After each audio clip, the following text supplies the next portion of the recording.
So welcome back. Today we are talking about a massive topic, and this is owning your visibility as a badass businesswoman.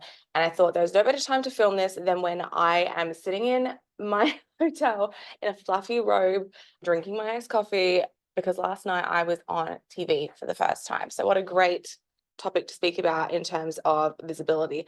And I want to speak about this because I know that for so many of us, especially women in business, visibility can feel like you're walking a mile-high tightrope in stilettos, right? It's tricky, it can be really scary, and sometimes it genuinely feels like the world just wants to see you fail.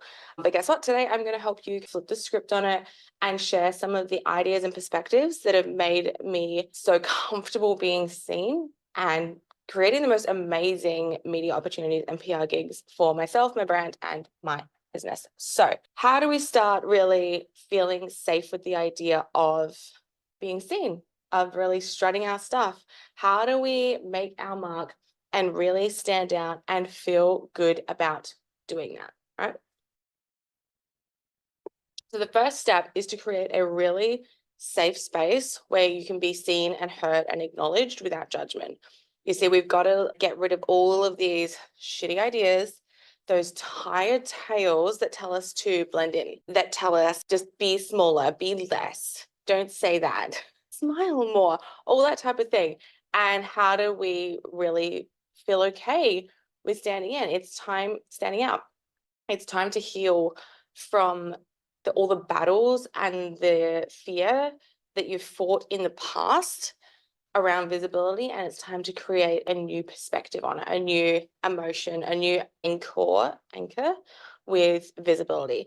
So we all have that nagging inner critic, the one that feeds us nothing but self-doubt smoothies, right? Some of my clients call her their inner Karen. I call her my inner broke bitch because she just wants to keep me small and broke, right? So it's time to show her the door. We just literally do not have time for her shit anymore. That voice is not you. That voice is fear playing dress up, right? So stepping into the spotlight might make you feel like you're stepping onto a stage naked. And the thought of our ideas and our work and even our entire selves being up for public scrutiny can be downright daunting. The TV show that I filmed for last night, I am going to be speaking about a very, very controversial topic where I know the girlies will come for me. I know they will. I've done enough work in healing this and my visibility wounds and building the emotional intelligence enough to hold that. I know that that says more about them than it says about me. But we can really let that criticism define our self-worth and what we bring to the table. But it's time to just say to her, I don't have time for your shit. I know you're trying to protect me, but I'm done with that. I don't need you. So the thought of our ideas and our work being shown and being so vulnerable can be really, really daunting. But here's the truth that you need to hear. Not everyone is going to be a fan, and that is okay, right?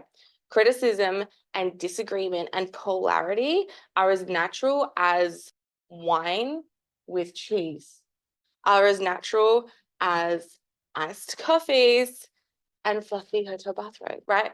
Not everyone's going to be a fan. That is okay. That interest through difference of opinion is what keeps life interesting, right? They don't define our worth or our value or what we bring to the table. Once you get this, you can really begin to separate your self-worth from other people's opinions and step into the spotlight like the badasses that we know we really are. And while we're in that spotlight, let's not forget it's about your distinctive voice and your distinctive message as well, right? I get so much hate. There'll be so much hate on this video. Every time I post a YouTube short, there is all these comments saying, get back to the kitchen. You're not as great as you think you are. Lose weight, all this type of stuff. And I honestly collect those, I screenshot them, and they go in a folder on my phone. And I use them as more content because I understand if someone's so broken to comment that on another person's piece of content that they've put effort into, that's like a complete them issue. What does it only hurt people, hurt people? I am what I think is a well-adjusted person. I'm fucking insane, right? But I will also, I don't go around commenting hate on other people's stuff, even if I just don't agree with it, even if it's not my vibe, because just normal, well-adjusted people don't do that. So I think when you can put into perspective that people who are going to comment hate on you, people who are going to troll you are not well-adjusted regular humans. You can see it through a lens of compassion. And the other great thing I actually learned is about degradation kinks, right? Which is a fun one if you're up for Googling that. And basically realized on my personal TikTok page, a lot of the men, especially in my comments, were being mean to me, trying to elicit a response where I would then be mean back to them, because that's actually how they get off, right? They get off by being bullied, degraded, made fun of, embarrassed, humiliated. And so what they were actually trying to do is bait me into doing that. And I'm like, baby, I'll be mean to you, but I'm not doing it for free. So I see what you're doing here. And that, seeing those comments through that lens was just so empowering and helped me detach that worth so much easier, right? So in a world that often rewards like fitting in, same old, especially here in Australia, that tall poppy syndrome really encourages you to like fit the mold and don't try and do anything outside of that. And if you do, we will berate you and give you smacks on the bottom to course correct. And I'm not saying we don't love smacks on the bottom, but you know what I mean? Like, it shouldn't be happening by your friends and family and parents. So that's another tangent for another day, Australia and tall poppy syndrome. But in a world that often rewards same old, standing out, speaking your truth requires guts. But it's that authenticity that makes us compelling and starts attracting people like bees to honey. And that starts really fueling our success. And when you can be brave enough to start doing that, that's when everything really like dials up to 11, right? So you've got to let that really unique light of yours shine bright. You've got to let your voice ring clear.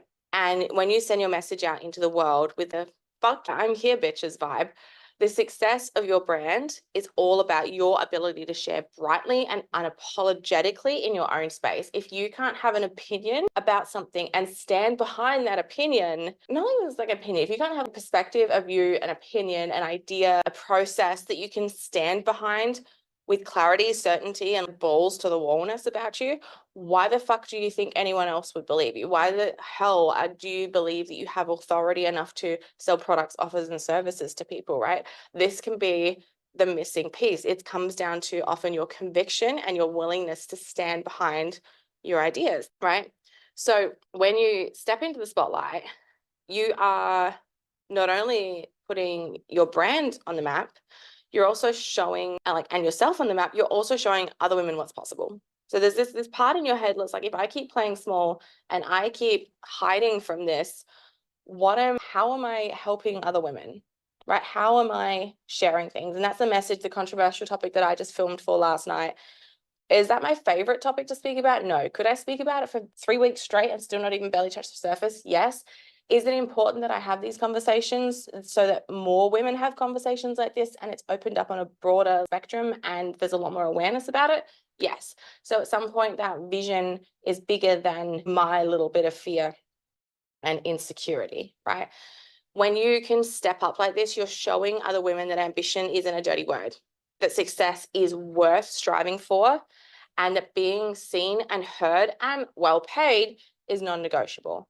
And while we're at it, let's not forget to cheer ourselves on and our wins and applaud our success. I put a post in last night while I was waiting in the green room, and I put it up. I was like, celebrate with me. I'm sitting in the green room. I manifested this TV appearance. I'm repeating to myself, I am not nervous. I am excited over and over again. And I put that post everywhere I could think of because I wanted to celebrate myself and that I achieved this opportunity. And I also wanted to say, like, celebrate with me. And it was amazing. There was such an overwhelmingly positive response. And I think as more women can stand up and say, not from a marketing perspective of like, I did this, so hire me, but I did this and I'm really proud of it. And I'm a regular human and I want you to know that you can do this too, right? And when we do that and we can cheer ourselves on, our own wins, our own successes, it is so, so powerful because we often downplay, right, our achievement faster than we down a glass of champagne on a Friday.